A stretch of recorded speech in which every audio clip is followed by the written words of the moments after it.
Hello everyone, welcome to our YouTube channel. तो आज हम लोग शुरू करने वाले हैं क्लास 10th के साइंस को। हमारा जो सेशन रहेगा वो टॉप 90 डेज का रहेगा। 90 डेज के अंदर हम लोग क्लास 10th के साइंस को पूरी तरह से कंप्लीट करने वाले हैं और इसमें हम लोग डिस्कस करेंगे साइंस के लेवल को बेसिक से लेकर एडवांस तक। हम सब मिलकर जो अपने साइंस जो हमारा है उसे हम लोग बेसिक से एडवांस तक लेकर चलेंगे। धीरे धीरे हम लोग टॉपिक्स को चलेंगे और धीरे धीरे हम लोग बेसिक से एडवांस लेवल तक अपने साइंस को ले जाएंगे। तो चलिए आज का जो पहला सेशन है उसको हम लोग शुरू करते हैं और आज के टॉपिक्स को शुरू करते हैं। चलिए, जो सबसे पहला हमारा टॉपिक्स है वो है परमाणु। किसको लेकर है? परमाणु, जिसको हम लोग बोलते हैं एटम। परमाणु किसे कहते हैं?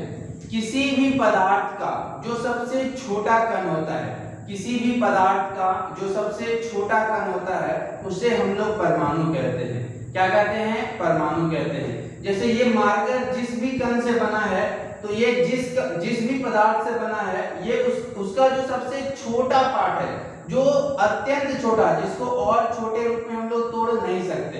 तो किसी भी पदार्थ का जो सबसे सूक्ष्म रूप है, सबसे छोटा रूप है, वही परमाणु कहलाता है। क्या कहलाता है? परमाणु। तो किसी भी पदार्थ का जो सबसे सूक्ष्मतम रूप है उसे हम लोग क्या कहते हैं? परमाणु। तो अगर हम लोग डेफिनेशन की बात करें तो हम लोग क्या लिख सकते हैं? किसी भी पदार्थ का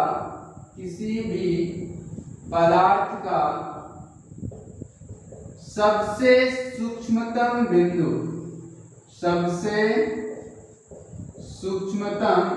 बिंदु परमाणु कहलाता है। परमाणु कहलाता है। यहां पर हम लोग इसको कण भी बोल सकते हैं। तो किसी भी पदार्थ का जो सबसे छोटा कण है, किसी भी पदार्थ का जो सबसे छोटा कण है उसे हम लोग क्या कहते हैं? परमाणु। क्या कहते हैं? परमाणु। अब अगर हम लोग बात करें परमाणु को लेकर, तो सबसे पहले जो कोई भी परमाणु होता है उसका आकार गोलाकार होता है। किसी भी परमाणु का आकार क्या होता है? गोलाकार। यानी अगर हम लोग बात करें परमाणु के आकार की, शेप की, तो कोई भी परमाणु हमारा किस प्रकार? गोलाकार। तो सबसे पहला टॉपिक हमारा निकला कि परमाणु कैसे होते हैं? गोलाकार। परमाणु कैसे होते हैं? गोलाकार। परमाणु गोलाकार होते हैं। अब देखिए, कोई भी जो परमाणु होता है इसके मध्य भाग में, किसी भी परमाणु का जो सबसे केंद्र है, कोई भी परमाणु का आकार गोलाकार। अब जो परमाणु का केंद्र है, इस केंद्र को हम लोग कहते हैं नाभिक। क्या कहते हैं? नाभिक। तो अगर हम लोग बात करें तो परमाणु का जो केंद्र होता है, क्योंकि परमाणु का आकार कैसा है? गोलाकार है। अब अगर परमाणु गोलाकार है तो कहीं ना कहीं इसका क्या होगा? केंद्र होगा। तो परमाणु के केंद्र को हम लोग क्या कहते हैं? नाभिक। क्या कहते हैं? नाभिक। अब देखिए, कोई भी जो हमारा परमाणु होता है, इस परमाणु के नाभिक के अंदर, किसके अंदर?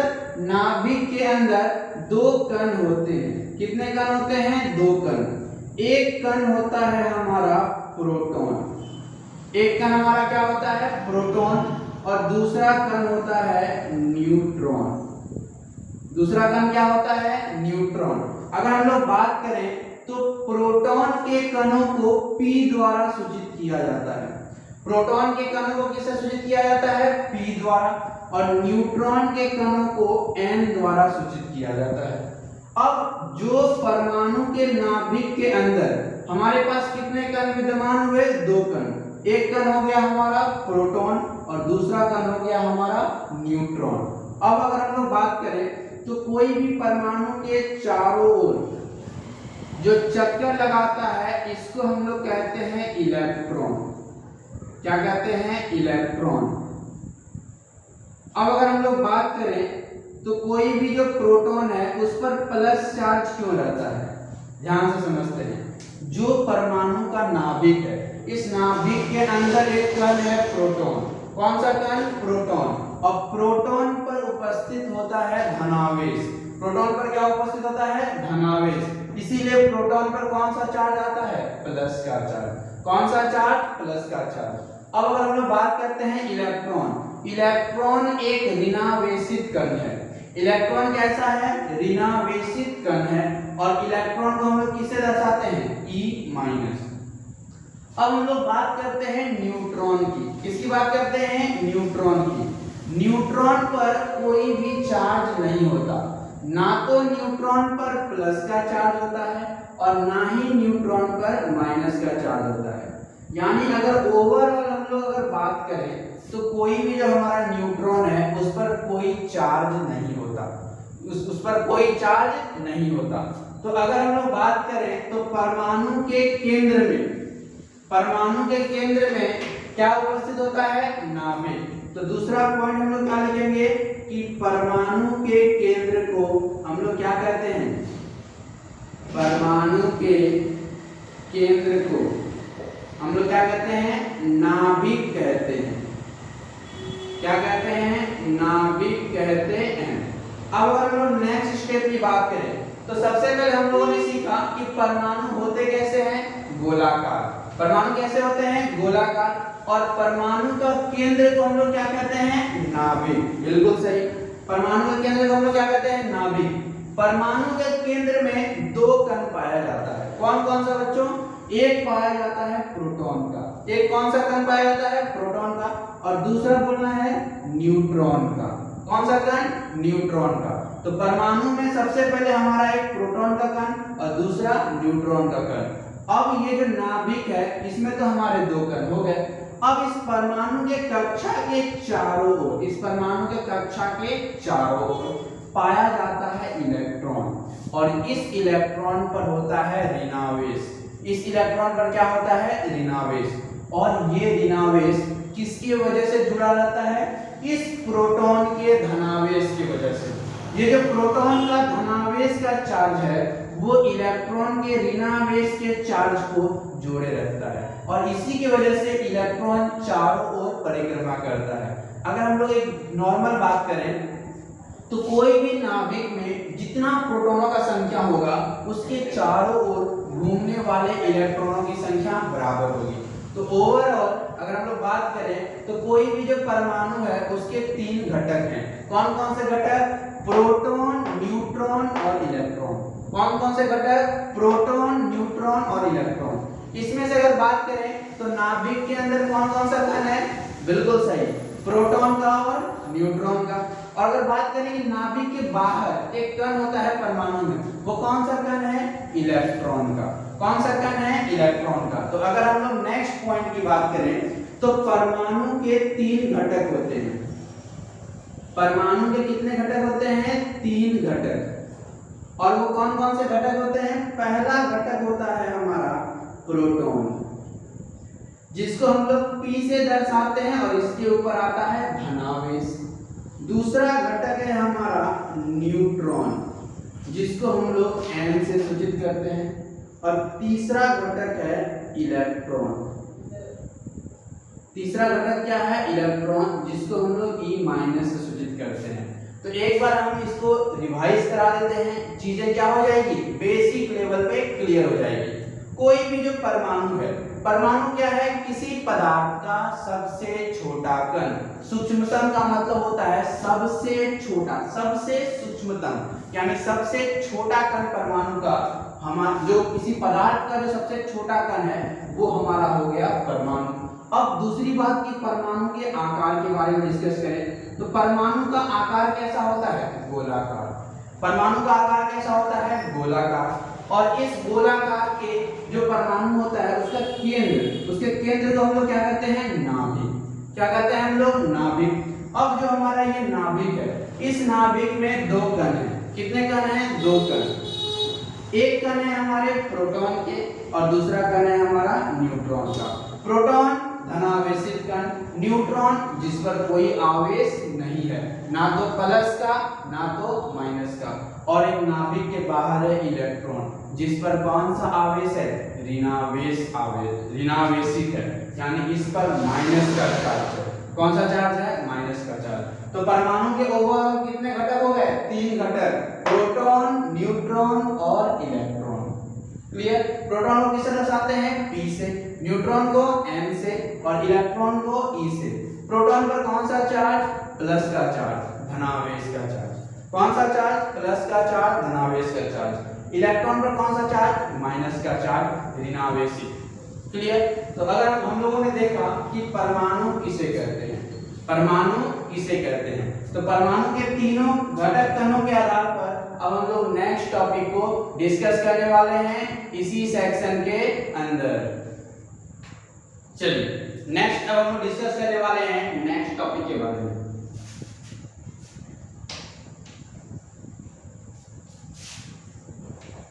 चैप्टर्स पर हम लोग जल्दी ही चलेंगे, लेकिन उससे पहले हम लोग बहुत सारे ऐसे बेसिक नॉलेज हैं जिसको हम लोगों को पढ़ना होगा और वो हमें इसी चैप्टर के अंदर मिलेंगे। लेकिन हम लोगों को ऐसा सर्कल बनाकर चलना है कि जितने भी टॉपिक्स हैं वो सारे क्लियर हो जाए।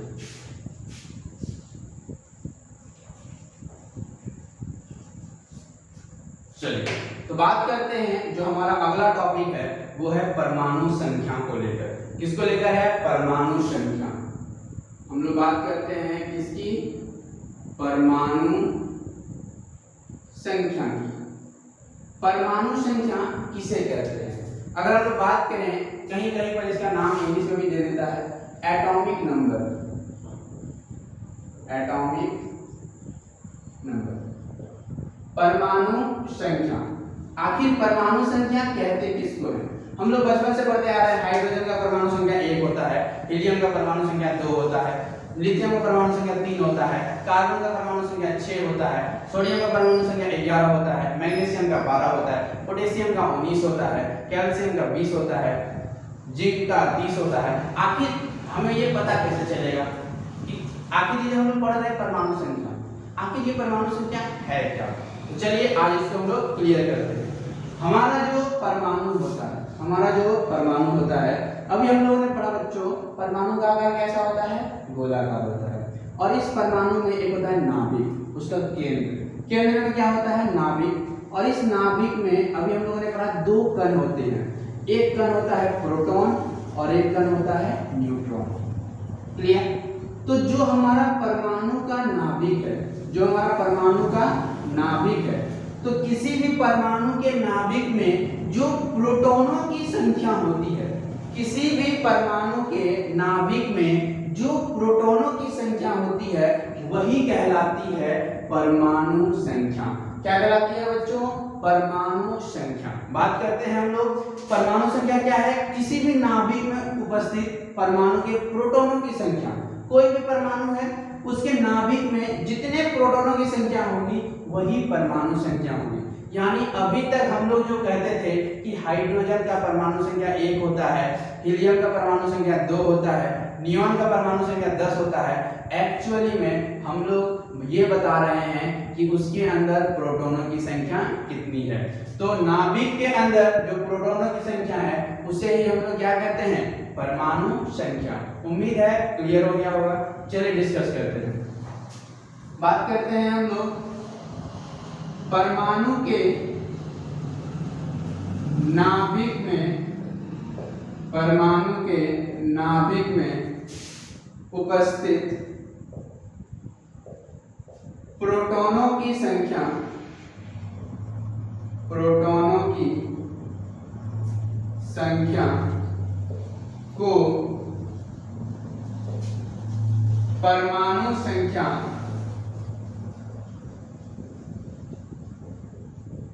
कहा जाता है। परमाणु संख्या कहा जाता है। तो ओवरऑल अगर बात करें तो कोई भी परमाणु में जो नाभिक होता है, उस नाभिक में, परमाणु के किस में? नाभिक में, परमाणु में नहीं, परमाणु के नाभिक में। तो परमाणु के नाभिक में जितने प्रोटॉनों की संख्या होगी, परमाणु के नाभिक में जितने प्रोटॉनों की संख्या होगी उसे हम लोग कौन सा संख्या कहेंगे? परमाणु संख्या। कौन सा संख्या कहेंगे? परमाणु संख्या। इसे Z द्वारा सूचित किया जाता है, इसे Z द्वारा सूचित किया जाता है। बात करें अगर हम लोग, तो कोई भी जो परमाणु संख्या होता है उसको किससे सूचित करते हैं हम लोग? Z से। और प्रोटॉनों की संख्या को किससे सूचित करते हैं? P से। तो अगर हम लोग बात करें कि जो हमारा परमाणु संख्या है वो किसके बराबर हो जाएगा बच्चों? परमाणु संख्या हमारा बराबर होगा प्रोटॉनों की संख्या के। प्रोटॉनों की संख्या के। अब हम लोग परमाणु संख्या को किससे सूचित करते हैं? Z से। परमाणु संख्या को Z से और प्रोटॉनों की संख्या को P से। तो P और Z का मान हमेशा इक्वल होता है। क्या होता है? P और Z का मान हमेशा इक्वल होता है। क्यों? क्योंकि P जो हमारा प्रोटॉनों की संख्या है और Z जो हमारा परमाणु संख्या है, दोनों ही संख्या आपस में बराबर होती है। दोनों ही संख्या आपस में क्या होती है? बराबर होती है। तो हम लोगों का परमाणु संख्या था वो क्लियर हो गया। बात करें अगर डेफिनेशन की, तो परमाणु संख्या किसे कहते हैं? परमाणु के नाभिक में जितने प्रोटॉनों की संख्या होगी उसे ही हम लोग क्या कहेंगे? परमाणु संख्या। सूचित किससे करेंगे? Z द्वारा सूचित करेंगे। अब बात करते हैं कि Z बराबर P होता है क्योंकि प्रोटॉनों की संख्या हमेशा परमाणु संख्या के बराबर होती है। तो हम लोगों ने देखा कि किस प्रकार हमें ये पता चला कि प्रोटॉनों की संख्या ही परमाणु संख्या कहलाती है। अब हम लोग चलने वाले हैं इसके नेक्स्ट टॉपिक में, जिसको हम लोग कहते हैं द्रव्यमान संख्या। क्या कहते हैं बच्चों? द्रव्यमान संख्या। और इसको हम लोग डिस्कस करने वाले हैं नेक्स्ट सेशन के अंदर। चलिए बच्चों, तो नेक्स्ट हम लोग टॉपिक को डिस्कस करते हैं। जो हमारा अगला टॉपिक है वो है द्रव्यमान संख्या।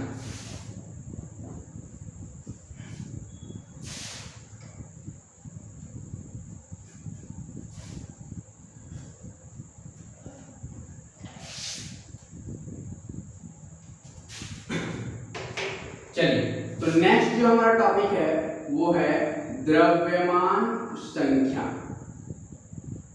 जिसे हम लोग कहते हैं मास नंबर। क्या कहते हैं? Mass number. चलिए, तो अब हम लोग अगर बात करें तो मास नंबर किसे कहते हैं? सबसे पहले हम लोग स्ट्रक्चर बनाएंगे परमाणु का बच्चों। सबसे पहले हमारे पास है एक परमाणु जो कि है गोलाकार। कैसा है? गोलाकार। और इसी परमाणु में हमारे नाभिक हैं। इसी परमाणु के केंद्र में कौन है? नाभिक है। और इस केंद्र में हमारे दो कण हैं, एक कण है प्रोटॉन का और एक कण है न्यूट्रॉन का। किसी भी परमाणु में जो नाभिक है उसमें दो कण है, प्रोटॉन का और न्यूट्रॉन का। अब आपको एक इंपॉर्टेंट फैक्ट बताते हैं। कोई भी जो परमाणु हो, चाहे वो कितना भी बड़ा हो, ठीक है, कितना भी बड़ा परमाणु हो, उसका जो द्रव्यमान होता है वो उसके नाभिक में ही होता है। जो परमाणु का द्रव्यमान होता है वो कहाँ होता है? उसके नाभिक में। अधिकतर द्रव्यमान, लगभग बात करें तो समस्त, लगभग सारा द्रव्यमान परमाणु का उसके नाभिक में होता है। बाकी स्थान खाली होता है। बाकी स्थान क्या होता है? परमाणु का खाली होता है। तो अगर हम लोग बात करें तो किसी नाभिक का, जो कोई नाभिक है, उसी नाभिक में जो कण है उसी के पास द्रव्यमान है, बाकी जगहों पर द्रव्यमान नहीं है। तो अगर हम लोग द्रव्यमान संख्या की बात करें तो हमारा जो परमाणु का नाभिक है, हमारा जो परमाणु का नाभिक है, इस परमाणु के नाभिक में जो प्रोटॉनों की संख्या है और जो न्यूट्रॉनों की संख्या है, परमाणु के नाभिक में जो प्रोटॉनों की संख्या है और न्यूट्रॉनों की संख्या है, इन्हीं दोनों संख्याओं का जो योग होता है वही कहलाता है द्रव्यमान संख्या। समझिए, परमाणु का सारा द्रव्यमान कहाँ पर? उसके नाभिक में। और नाभिक में दो कण हैं, कौन कौन से? एक है प्रोटॉन और एक है न्यूट्रॉन। तो अगर दोनों कणों के द्रव्यमान को जोड़ दें तो हमें क्या प्राप्त हो जाएगा? इस परमाणु का टोटल द्रव्यमान। क्या प्राप्त हो जाएगा? इस परमाणु का टोटल द्रव्यमान। तो अगर बात करें कि डेफिनेशन की, और वो भी किसकी? द्रव्यमान संख्या को लेकर, तो परमाणु के नाभिक में, परमाणु के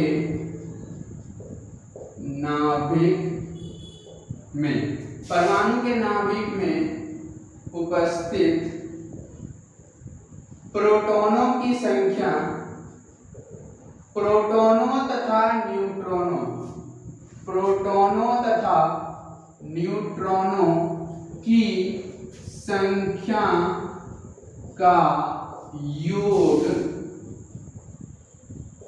द्रव्यमान संख्या कहलाता है। द्रव्यमान संख्या कहलाता है। इसे कैपिटल ए यानी बड़ी वाला ए द्वारा सूचित किया जाता है।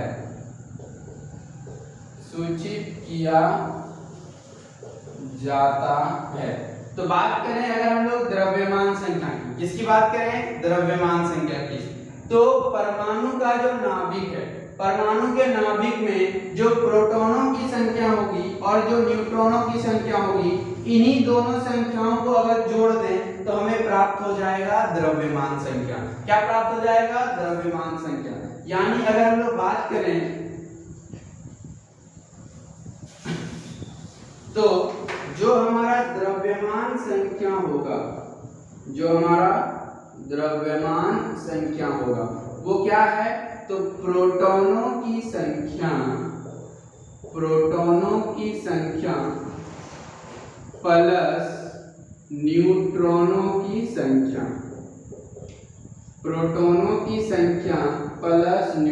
संख्या। तो किसी भी परमाणु का जो द्रव्यमान संख्या है वो दो संख्याओं के योगफल के बराबर है, प्रोटॉनों की संख्या और न्यूट्रॉनों की संख्या। द्रव्यमान संख्या को सूचित करते हैं A से, प्रोटॉनों की संख्या को P से और न्यूट्रॉनों की संख्या को N से। तो A बराबर हमारा फॉर्मूला क्या आया? P plus N। क्या आया? P plus N। यानी जो द्रव्यमान संख्या है वो प्रोटॉनों की संख्या और न्यूट्रॉनों की संख्या के बराबर होता है। अब याद कीजिए, अभी हम लोगों ने थोड़ी देर पहले ही पढ़ा है, जो प्रोटॉनों की संख्या P है वो किसके बराबर है? Z के बराबर। किसके बराबर? Z यानी परमाणु संख्या के बराबर। तो P के जगह पर हम लोग Z लिख सकते हैं। तो एक और फॉर्मूला हमारे बीच आ गया, A बराबर Z प्लस N। तो दूसरा फॉर्मूला हमारा क्या आ गया? A बराबर Z प्लस N। ऐसा क्यों हुआ? क्योंकि Z और P आपस में बराबर होते हैं। आपस में क्या होते हैं बच्चों? बराबर होते हैं। तो ओवरऑल अगर हम लोग द्रव्यमान संख्या को देखें तो किसी भी परमाणु में जो प्रोटॉनों की संख्या है, जो न्यूट्रॉनों की संख्या है, दोनों को जोड़ देंगे तो हमें प्राप्त हो जाएगा द्रव्यमान संख्या। यानी A बराबर Z प्लस N। यानी परमाणु संख्या को भी अगर न्यूट्रॉनों की संख्या से जोड़ दें तो हमें क्या प्राप्त हो जाएगा? द्रव्यमान संख्या।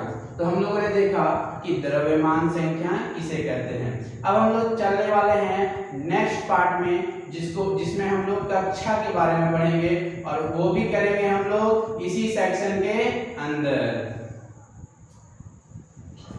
चलिए तो नेक्स्ट टॉपिक को हम लोग डिस्कस करते हैं।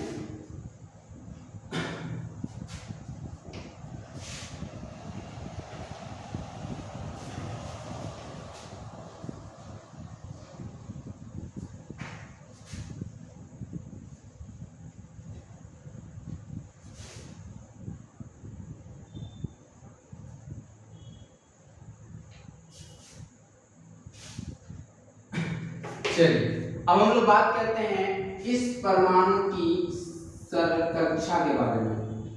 परमाणु की कक्षा के बारे में अब हम लोग जानकारी को प्राप्त करते हैं। ठीक है, सबसे पहले अगर बात करें तो कोई भी जो परमाणु होता है उसका जो सबसे मिड पॉइंट होता है वो होता है नाभिक। केंद्र को हम लोग क्या कहते हैं? नाभिक। अब इसके बाद जो सबसे पहला सर्कल बनता है वो हो गया इस परमाणु का पहला कक्षा। वो क्या हो गया बच्चों? इस परमाणु का पहला कक्षा। दूसरा जो हम लोग सर्कल बनाते हैं, गोला बनाते हैं, वो हो गया इस परमाणु का दूसरा कक्षा। परमाणु का कौन सा कक्षा? दूसरा कक्षा।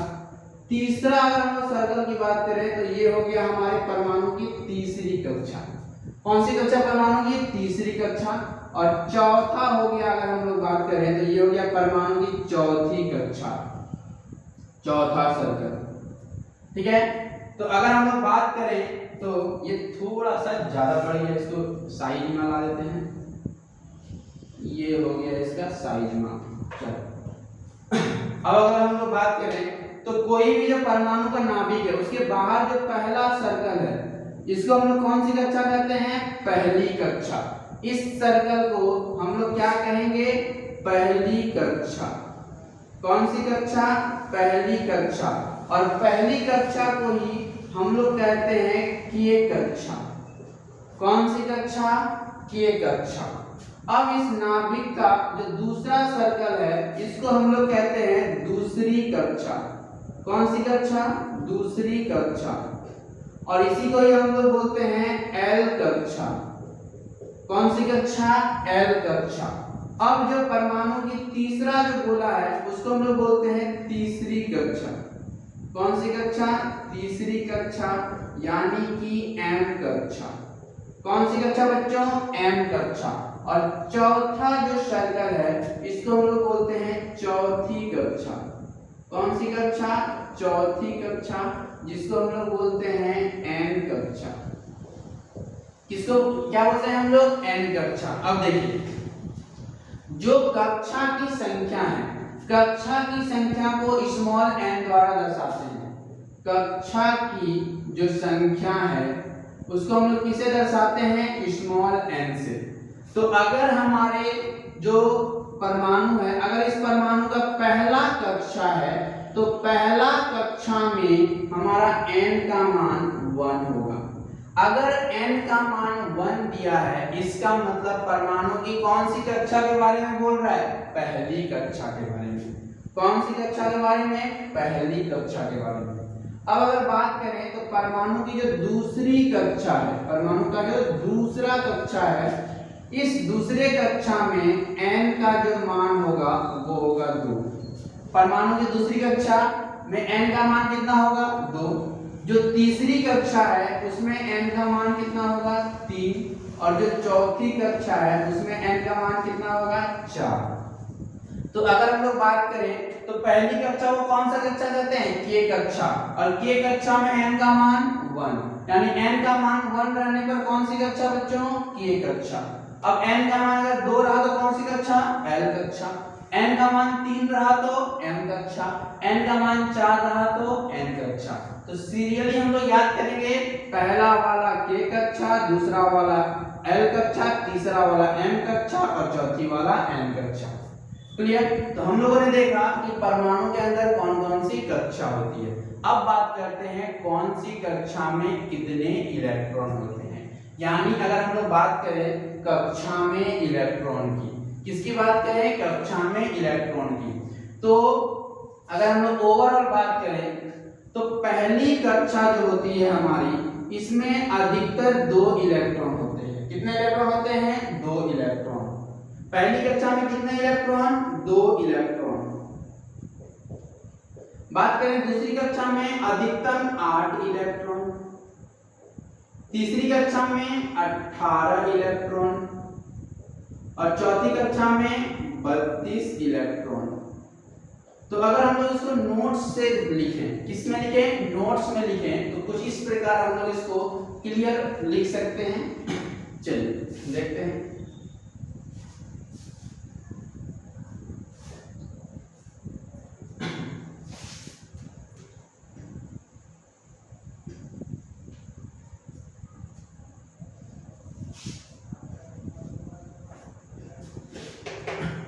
कि जब हमारी पहली कक्षा होगी, कौन सी कक्षा होगी? पहली कक्षा होगी, तो उसको हम लोग कहेंगे के कक्षा। और इस के कक्षा में अधिकतम कितने इलेक्ट्रॉन? 2 इलेक्ट्रॉन। ठीक है। बात करते हैं दूसरी कक्षा की, तो हमारा जो दूसरा कक्षा है उसको हम लोग बोलते हैं एल कक्षा। और इसमें होते हैं हमारे 8 इलेक्ट्रॉन। ये हम लोग सबसे मैक्सिमम अधिकतम की बात कर रहे हैं। जो तीसरी कक्षा है उसको हम लोग कहते हैं एम कक्षा। और इसमें होता है हमारा 18 इलेक्ट्रॉन। और बात करते हैं हम लोग चौथी कक्षा, तो चौथी कक्षा को हम लोग बोलते हैं एन कक्षा। और इसमें होते हैं 32 इलेक्ट्रॉन। अब देखिए, कोई भी जो कक्षा में इलेक्ट्रॉन अगर हमको निकालना है तो कक्षा में इलेक्ट्रॉन निकालने के लिए फॉर्मूला होता है 2n²। तो अगर हम लोग बात करें पहली कक्षा यानी कि n का मान 1, तो फॉर्मूला में बैठा देते हैं 2 into 1 का स्क्वायर, n के जगह क्या बैठा दिया 1, तो 1 का स्क्वायर 1, तो 2 into 1 2। तो पहली कक्षा में अधिकतम इलेक्ट्रॉन 2, दूसरी कक्षा में n का मान 2 होता है, फॉर्मूला में बैठाते हैं 2 into 2 का स्क्वायर, क्योंकि इस बार n का मान क्या है 2, तो 2 into 2 4, और 4 को हम लोग गुना करेंगे 2 से, तो 2 into 4 कितना हो गया 8। अब बात करते हैं n का मान 3, तीसरी कक्षा n का मान 3, जिसको हम लोग कहेंगे 2 into 3 का स्क्वायर, n की जगह पर हम लोगों ने क्या बैठा दिया 3। अब 3 into 3 9, तो 2 into 9 हमारा हो गया 18, कितना हो गया 18। अब बात करते हैं n का मान 4, यानी 2 into 4 का स्क्वायर, और 4 का स्क्वायर 16, तो 2 गुने 16, तो अधिकतम इलेक्ट्रॉन 32। तो अगर हम लोग बात करें तो पहली कक्षा में अधिकतम 2 इलेक्ट्रॉन, दूसरी कक्षा में अधिकतम 8 इलेक्ट्रॉन, तीसरी कक्षा में अधिकतम 18 इलेक्ट्रॉन, और चौथी कक्षा में अधिकतम 32 इलेक्ट्रॉन। पहली कक्षा को K कक्षा, दूसरी कक्षा को L कक्षा, तीसरी कक्षा को N कक्षा, और चौथी कक्षा को N कक्षा। यानी पहला जो हम लोगों का सर्कल बनेगा ये बनेगा K का, दूसरा जो बनेगा वो L का, तीसरा जो बनेगा वो M का, और चौथा जो बनेगा N का। इसमें अधिकतम 2, दूसरे वाला में अधिकतम 8, तीसरे वाला में 18, और चौथे वाला में हमारा 32। तो आज के सेशन में हम लोगों ने जो भी टॉपिक्स को देखा है उसको अच्छे से रिवीजन करना है। नेक्स्ट हम लोग मिलेंगे अगले सेशन में, जिसमें हम लोग और भी बहुत सारे टॉपिक्स को डिस्कस करेंगे। तो बने रहिए हमारे साथ, और इस सीरीज को 90 डेज में हमें कंप्लीट करना है फुल क्लास। जो हमारा 10th का साइंस है उसको 90 डे में हमें पूरा का पूरा कंप्लीट करना है, ताकि बोर्ड्स के रिजल्ट्स में हमारे मार्क्स जो हैं वो बहुत ही ज़्यादा इंक्रीज हो। तो मिलते हैं, best of luck, take care, bye.